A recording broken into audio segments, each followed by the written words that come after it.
Assalamualaikum warahmatullahi wabarakatuh. Perkenalkan, saya Francesca Sore dari kelompok 8 akan menjelaskan materi tentang teori konsumsi dan teori investasi. Yang pertama itu teori konsumsi. Jadi di dalam teori konsumsi ini bisa kita lihat di pengantar, pengeluaran konsumsi terdiri atas konsumsi pemerintah dan konsumsi rumah tangga masyarakat. Yang kedua ada pengeluaran konsumsi rumah tangga memiliki porsi terbesar dalam total pengeluaran agregat negara dari 60-70%. Kemudian ada fluktuasi ekonomi real terbaca dari pola konsumsi rumah tangga dan besar pengaruh terhadap pertumbuhan ekonomi negara. Kemudian ada faktor yang mempengaruhi tingkat konsumsi atau yang bisa disebut C adalah pendapatan, yaitu Y. Itu berkolerasi positif. Bisa kita lihat pada rumus di bawah, C sama dengan F buka kurung Y tutup kurung. Kemudian ada teori Keynes. Apa itu teori Keynes? Konsumsi saat ini dipengaruhi oleh pendapatan disposable saat ini. Ada batas konsumsi minimal yang tidak bergantung tingkat pendapatan konsumsi otonomus. Seberapa kecil pun pendapatan konsumsi, kebutuhan pokok harus dipenuhi. Kemudian, jika pendapatan disposable meningkat, maka konsumsi juga akan meningkat. Kemudian ada peningkatan konsumsi tidak sebesar peningkatan pendapat, yang bisa kita lihat pada rumus ini. Kemudian adalah hubungan pendapatan dan konsumsi, bisa kita lihat di tabel di sini. Ada pendapatan disposable, ada konsumsi, ada pendapatan disposal dan konsumsi. Kemudian ada kecenderungan konsumsi marginal, yang dimana merupakan konsep yang memberikan gambaran tentang berapa konsumsi akan bertambah bila pendapat disposable bertambah 1 unit. Bisa kita lihat pada gambar di sini dan ada rumusnya juga. Jadi tambahan konsumsi tidak akan lebih besar dari tambahan pendapatan disposable. Kemudian MIC tidak mungkin negatif. Kemudian ada kecenderungan konsumsi marginal. Yang kedua yaitu nilai MPC akan makin kecil pada saat pendapatan disposable meningkat.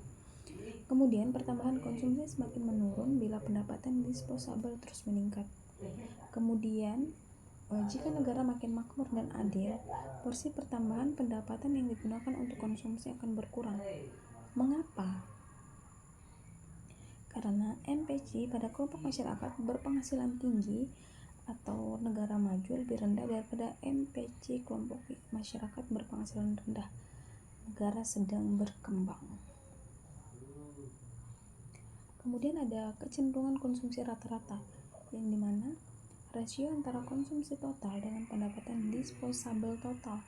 Kemudian ada karena MPC lebih besar dari 1, maka APC lebih besar juga dari 1.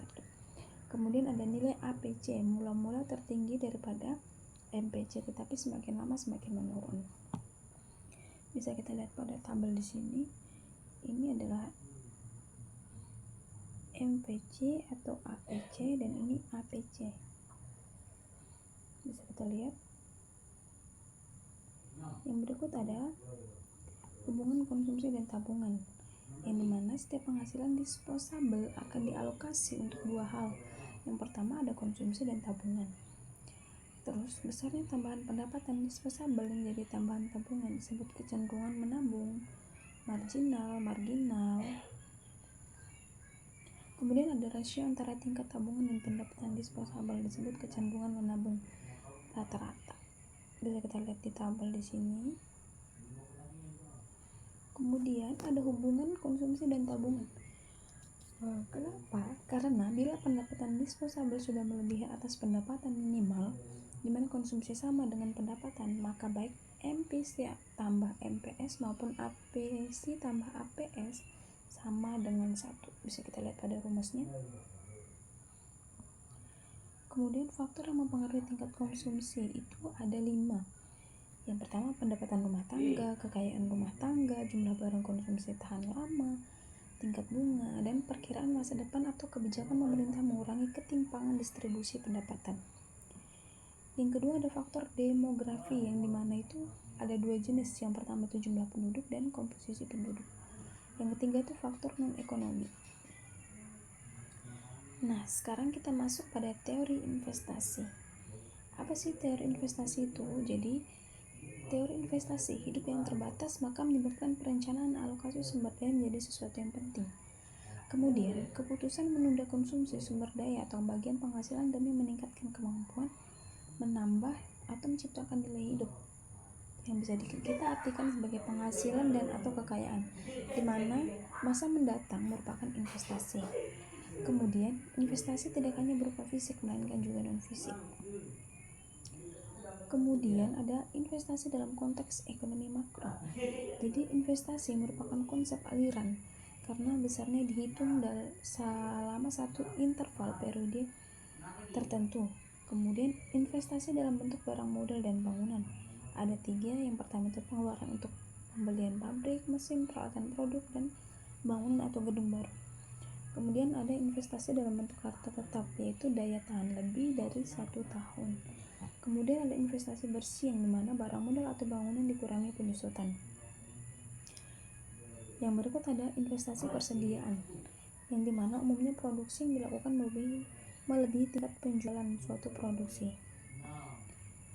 Yang kemudian ada nilai waktu dari uang, yaitu investasi saat ini tidak serta-merta menghasilkan pendapatan hari ini, melainkan dalam tenggang waktu. Kemudian pertimbangan dalam keputusan investasi adalah beberapa nilai sekarang atau present value dari uang yang akan kita peroleh di masa mendatang. Terus beberapa nilai uang mendatang future value dari jumlah yang kita investasikan saat ini. Contohnya, kita bisa lihat pada gambar di sini ada proposal agribisnis Umbi Ungu, yang dimana rencana usaha dengan investasi awal yaitu 100 juta pendapatan. Nominal pada 5 tahun kemudian jadi 161 juta. Layakkah investasi di bisnis tersebut? Kemudian adalah nilai waktu dari uang yang bagian kedua, yang dimana nilai sekarang present value, yaitu uji kelayakan investasi dengan mengkonversi nilai pendapatan pada 5 tahun mendatang ke dalam nilai uang saat ini. Yang bisa kita lihat pada rumus di sini. Yang berikut ada pendapatan 5 tahun kemudian dari RP 161 juta jika dikonversi ke nilai sekarang sama dengan 80,1 juta. Lalu investasi tidak layak karena pendapatan 5 tahun kemudian lebih kecil dari 100 juta, itu investasi awal. Kemudian adalah nilai mendatang atau future value, yang dimana uji kelayakan investasi dengan mengkonversi nilai investasi awal ke dalam nilai uang pada 5 tahun yang mendatang.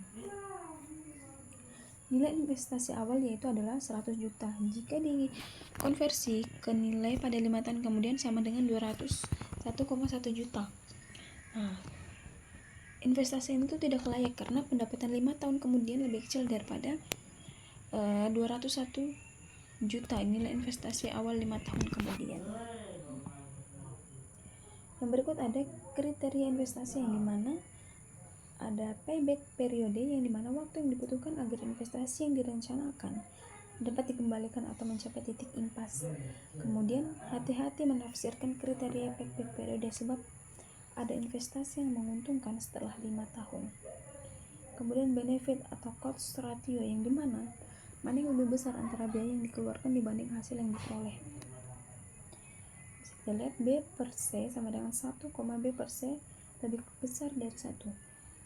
Net present value dan internal rate return. Itu saja yang bisa saya sampaikan, kurang dan lebihnya saya mohon maaf. Terima kasih.